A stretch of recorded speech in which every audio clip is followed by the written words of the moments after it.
लाडकी बहीण एवढी सुंदर योजना असून सुद्धा विरोधक त्यांच्यावर मोठी टीका करत आहेत। लाडकी बहीण योजनेचे पैसे खात्यात आले तर लवकर पैसे काढा, नाहीतर सरकार पैसे परत घेणार, अशी खोचक टीका सुप्रिया यांनी केली। ज्यांना पोटदुखी झाली असेल तेच अशी आमच्या चांगली योजनाची टीका करतात।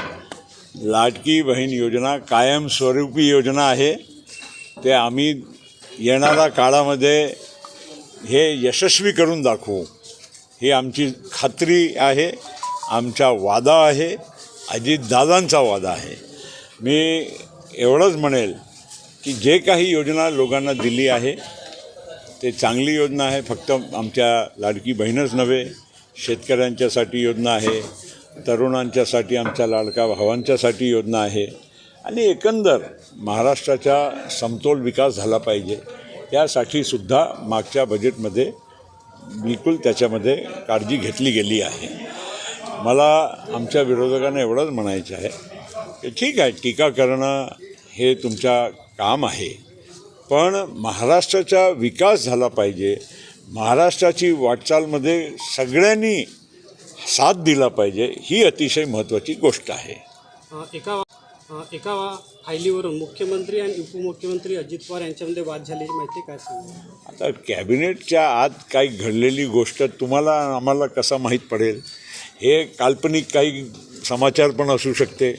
आता आले तुम्ही काही विचारतात, पण मला असं वाटत नाही। महायुती घट्ट आहे, सगळे एकमेकांच्या सोबत काम करत आहे आणि काम करत असताना आपापले विचार मांडण्याचा सगळ्यांना अधिकार आहे, पण शेवटी जो सरकारचा निर्णय असतो ते सगळ्यांचा निर्णय असतो। सगळ्या आमच्या पक्षाच्या, तिन्ही पक्षाच्या सरकारचा हा निर्णय आहे।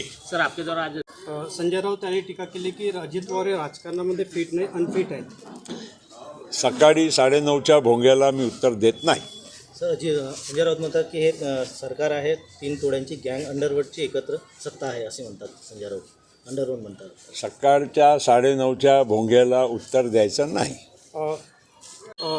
नवाब मलिक यांनी फेसबुकवर ट्विट करले आणि त्याच्यामध्ये घड्याळाचं चिन्ह दाखवलं आहे, तर नवाब मलिक हे राष्ट्रवादी आले आहेत। नवाब मलिक आमचे पहिल्यापासून सहकारी आहे, ते राष्ट्रवादी काँग्रेस पक्षाच्या चिन्हावर निवडून आलेले आमचे ते सहकारी, त्यामुळे नवाब मलिक ते मंत्रीही होते। तर नवाब मलिक यांनी घड्याळाचा वापर करणं ही काही त्यामध्ये आश्चर्याची गोष्ट नाही।